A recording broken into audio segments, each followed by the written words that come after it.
இந்த சோட்டா எஸ்ஐபின்னு ஒன்று இருக்குது. ₹250 உங்களோட முதலீடு அமௌண்ட் ஸ்டார்டிங்கில் இருந்தால் கூட நீங்கள் கோடீஸ்வரன் ஆகலாம் ஈஸியாக. ₹250 வந்து இன்னைக்கு எல்லாருனாலையும் அஃபோர்ட் பண்ணக்கூடிய ஒரு விஷயம். நீங்கள் வந்து மாதம் ₹250 அண்ட் எவ்ரி 6 months வந்து ஒரு ₹75 இன்க்ரீஸ் பண்ணிக்கணும். ஸோ இந்த மாதிரி பண்ணிகிட்டே வரும்போது நெக்ஸ்ட் 35 years சேர்த்த தொகை வந்து பார்த்தோன்னா 11.92 lakhs. ஒரு 12 ரவுண்டாக நான் 12 லட்சம் நான் எடுத்துக்கிறேன். அந்த 12 லட்சம் ரூபாய்க்கு உங்களுக்கு 35 வருஷம் கழிச்சு உங்களுக்கு கிடைக்கக்கூடிய தொகை வந்து இப்போ சில பேர் உடனே என்ன கேட்பாங்கன்னா 35 வருஷத்தில் அதுக்கு என்ன வேல்யூ அப்படின்னா, நீ இன்வெஸ்ட் பண்ணுறது ₹250. ஸோ ₹250 இன்வெஸ்ட் பண்ணுற ஆள் இந்த மாதிரியான ஒரு திட்டத்தில் வரலை அப்படின்னதுன்னா கோடியெல்லாம் நீ வந்து என்றைக்குமே கனவுல கூட பார்க்க முடியாது.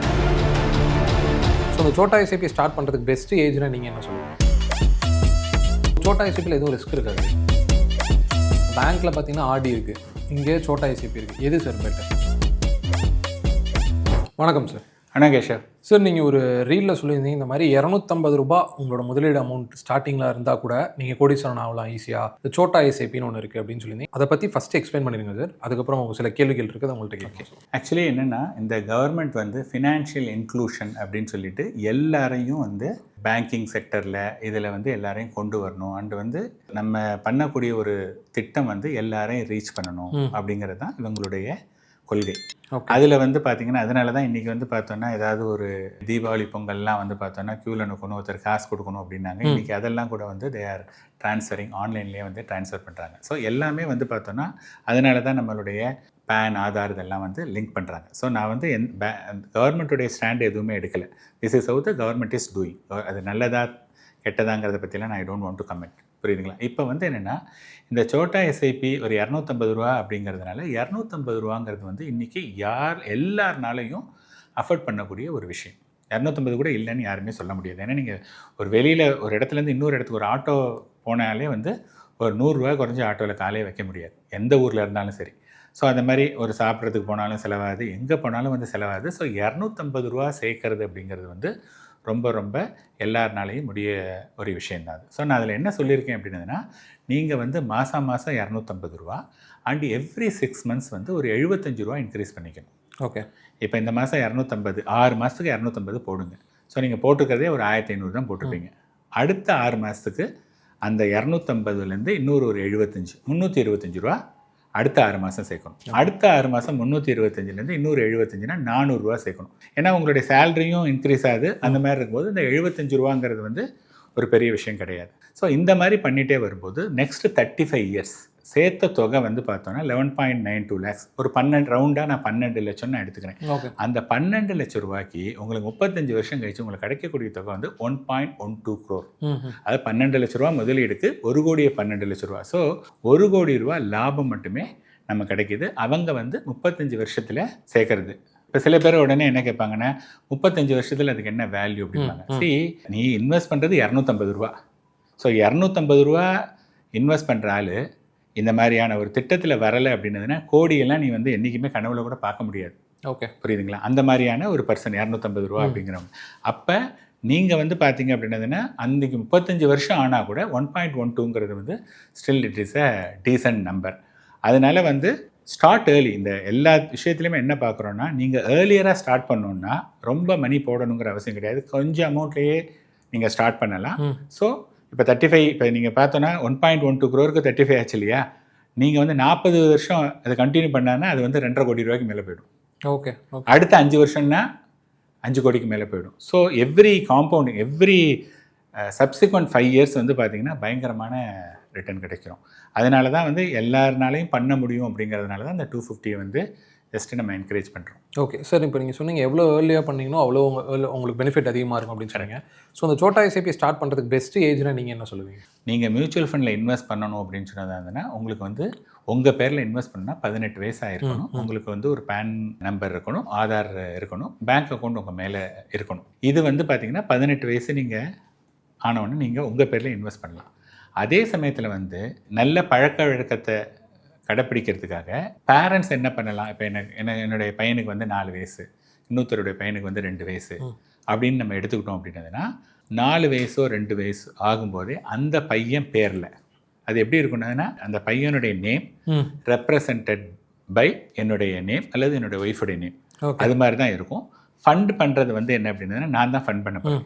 ஆனால் என்ன அட்வான்டேஜ்னால் அந்த குழந்தைக்கு வந்து பார்க்கும்போது ஓப்பா என் பேரில் வந்து இவ்வளோ ரூபாய் இருக்குது, என் பேரில் இவ்வளோ வந்திருக்கு அப்படின்னு பார்க்கும்போது அந்த குழந்தைக்கு வந்து பார்த்தோன்னா பயங்கரமான ஒரு சந்தோஷமாக இருக்கும். அப்போ என்ன ஆகும், நாளைக்கு தாத்தா பாட்டி மாமா அத்தை அல்லது யாராவது ஏதோ ஒரு ஃபங்க்ஷன் வருது, அதுக்கு யாராவது காசு கொடுத்தாங்கன்னா அந்த குழந்தை வந்து பணத்தை செலவு பண்ணுறதுக்கு பதிலாக, ஏன்னா ஆல்ரெடி டேஸ்டட் த சக்ஸஸ், சின்ன வயசுலேருந்து 4-5 வயசுலேருந்து வந்துட்டுருக்கு அப்படிங்கும்போது ஒரு விளையாட்டு பொருளோ அந்த மாதிரியான விஷயம் வாங்காமல் சேர்க்கணுங்கிற எண்ணம் வரதுக்கான வாய்ப்புகள் நிறைய இருக்குது. ஸோ இந்த மாதிரியான எண்ணத்தை நம்ம வந்து ட்ரெயின் பண்ணோம் அப்படின்னதா இருந்ததுன்னா அந்த குழந்தை வந்து 23-24 வயசில் வேலைக்கு சேரும்போது பாக்கி பேர் மாதிரி உடனே வந்து இந்த லோன் வாங்கலாமா அந்த லோன் வாங்கலாமான்னு நினைக்கிறத விட, நான் சம்பாதிச்சிருக்கேன், அப்பா அம்மா எங்கள் அப்பானால கொஞ்சம் அமௌண்ட் தான் சேர்க்க முடிஞ்சுது, அதுலேயே நான் இவ்வளோ பெரிய ரிட்டர்ன் பார்த்தேன் அப்படின்னதுன்னா நான் இன்றைக்கி இவ்வளோ அமௌண்ட் சம்பாதிக்கிறேன், ஸோ நான் இன்னும் கொஞ்சம் கூட இன்வெஸ்ட் பண்ணேன்னா I can retire early. So இந்த ரிட்டையர் ஏர்லி அப்படிங்கிறது வந்து என்னென்னா ஒரு 40 இயர்ஸில் வந்து ரிட்டையர் ஆனாங்கன்னா அவங்க வந்து என்ன லைஃப்பில் வந்து விரும்புகிறாங்களோ அதை பண்ணலாம். ரிட்டையர் ஏர்லி அப்படிங்கிறது வந்து 40 வயசுக்கு அப்புறமா நான் எதுவுமே வேலையே பண்ண மாட்டேன், சும்மா சாப்பிட்டு தூங்கிட்டு இருப்பேங்கிறது கிடையாது. 40 இயர்ஸ்க்கு அப்புறமா you don't need to work for anybody. இன்னைக்கு வந்து ஒரு வேலை பண்ணணுன்னா பண்ணுங்க, இல்லை you don't feel like working அப்படின்றதுனா நீங்கள் பண்ண வேண்டாம்.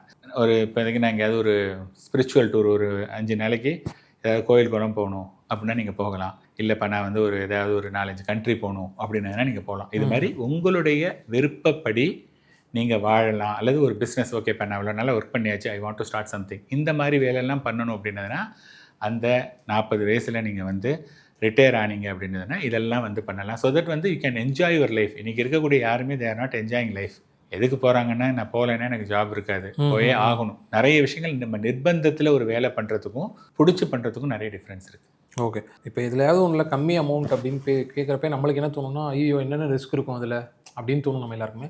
ஸோ சோட்டா எஸ்ஐபியில் எதுவும் ரிஸ்க் இருக்காது? இல்லைங்க, அதாவது என்னென்னா சோட்டா எஸ்ஐபி ஆர் பிக் எஸ்ஐபி எல்லாமே ஒன் அண்ட் த சேம். சோட்டா எஸ்ஐபி வந்து just cultivate the habit of எல்லாருமே நீங்கள் வரலாம் அப்படிங்கிறதுக்காக தான் கொடுக்குறது. எந்த விதமான ரிஸ்க்குமே கிடையாது. இப்போ நீங்கள் வந்து மதுரை பஸ் ஸ்டாண்டு பக்கத்தில் அங்கே வந்து பிரேம விலாஸ்னு ஒரு அல்வா கடை இருக்குது, புரியுதுங்களா? இப்போ நம்ம என்ன பண்ணுவோன்னா, ஊருக்கு வாங்கும்போது ஒரு 1/2 கிலோ 1 கிலோ அப்படின்னு சொல்லிட்டு வாங்கிட்டு வருவோம். சில பேர் வந்து பார்த்தோன்னா நம்ம 1/2 கிலோ 1 கிலோலாம் வேண்டாம், நான் இப்போ just I want to taste some இது அப்படின்னா அதுக்கு 50 கிராம்னு சொல்லிட்டு அவன் 20 ரூபாயோ நம்ம ஐ திங்க் 20 ரூபான்னு நினச்சேன் லாஸ்ட் தடவை நான் போனபோது 20 ரூபாய்க்கு வந்து ஒன்று கொடுப்பாங்க அவங்க. சேம் இது தான், புரியுதுங்களா? அதை வந்து இப்போ நான் வந்து 1/2 கிலோ வாங்கிட்டு இப்போ 1/2 கிலோ தான் விற்கிறாங்க அல்லது 1/4 கிலோ விற்கிறாங்கன்னா அது எல்லாத்தையும் நான் வந்து கஷ்டப்பட்டு சாப்பிடணும் அல்லது நான் வேறு யார்ட்டையும் கொடுக்கணும். எனக்கு எல்லாம் தேவை கிடையாது, கொஞ்சோண்டுது. ஸோ இது மாதிரி சின்னதாக பண்ணுறதுனால அது வந்து உங்களுக்கு எந்த விதமான இதுவுமே கிடையாது. Every thing is one and the same. அதாவது ஹோல்சேலாக இருக்கிறத வந்து கம்ப்ளீட் ரீட்டெயிலாக கொடுக்கறது தான் இருக்குது. அதனால் சோட்டா சிப்புக்கும் நார்மல் சிப்புக்கும் எந்த விதமான டிஃப்ரென்ஸும் கிடையாது பர்ஃபார்மன்ஸ் வைஸ். இது ஒன்லி என்கரேஜ் ஸ்மாலர். சார், இப்போது பேங்க்கில் பார்த்தீங்கன்னா ஆர்டி இருக்குது, இங்கே சோட்டா எஸ்ஐபி இருக்குது, எது சார் பெட்டர்? அதாங்க, இப்போ என்னென்னா ஆர்டியை பொறுத்தவரையும் ஃபிக்ஸடாக ஒரு 6% 7% கிடைக்கும்.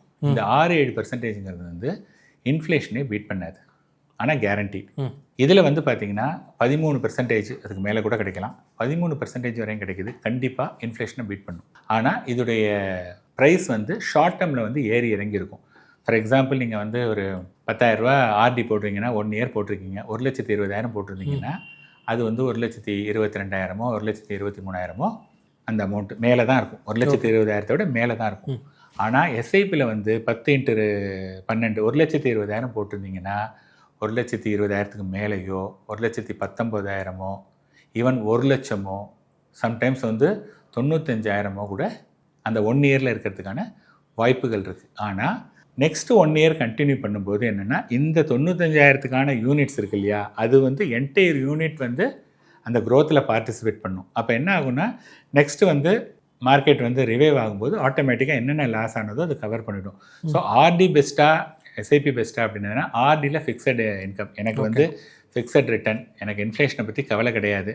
ஆனால் என்னுடைய அமௌண்ட் வந்து ஏறி இறங்கக்கூடாது அப்படின்னு நினைக்கிறவங்க ஆர்டி இன்வெஸ்ட் பண்ணுங்கள். எனக்கு அதை பற்றி கவலை கிடையாது. I am building for a long term. இந்த அப்ஸ் அண்ட் டவுன்ஸ்லாம் I can understand. Life is ups and down, real estate is ups and down, gold is also ups and down. எல்லாமே அப்படி தான் இருக்குது. அதே மாதிரி தான் இது. நான் வந்து லாங் டேர்முக்கு தான் பில்ட் பண்ணுறேன் அப்படின்னதுன்னா then you invest in SIP. Okay, இன்வெஸ்ட்மெண்ட்டில் ஒரு ஃபேமஸாக ஒரு விஷயம் இருக்குல்ல சார், ஸ்மால் அமௌண்ட்டாக ஸ்டார்ட் பண்ணுங்கள், உங்களுக்கு ஒரு பிக் ஃபியூச்சர் கிடைக்கும் அப்படின்னு சொல்லுவாங்க. இது ரியலிஸ்டிக்லி உண்மையா?